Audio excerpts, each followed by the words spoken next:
এই মুহূর্তে আছি গোপালপুর শাখারিয়া খন্দকার আসাদুজ্জামান আদর্শ উচ্চ বিদ্যালয় ভোট কেন্দ্রে। এখানে ভোটার প্রায় ৬,০০০। তো পুরুষ ভোটারের চেয়ে মহিলা ভোটারদের উপস্থিতি অনেকটাই বেশি। ১.৫ ঘন্টায় মহিলা ভোট পড়েছে প্রায় ২০০, আর পুরুষ ভোট পড়েছে ১৪৭টি। সব মিলিয়ে পুরুষ ভোটারের চেয়ে মহিলা ভোটারের উপস্থিতিটা অনেকটাই বেশি এখানে। ভোটের পরিবেশ মোটামুটি শান্ত। এখানে কোনো অপ্রীতিকর ঘটনা বা এ ধরনের কোনো কিছু দেখা যায়নি।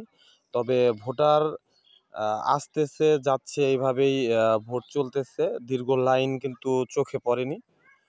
সব মিলিয়ে সুষ্ঠু পরিবেশ। আইন শৃঙ্খলা রক্ষাকারী বাহিনীর সাথে কথা বলে যেটা জানতে পারলাম সেটা হচ্ছে এখানে আসলে কোনো ওই ধরনের প্রভাব বিস্তার বা ভোট কেন্দ্রে যে অস্থিরতা সেটা কিন্তু এখানে নেই বললেই চলে। ভোট কেন্দ্র খুবই শান্ত, সুষ্ঠুভাবে ভোট হচ্ছে।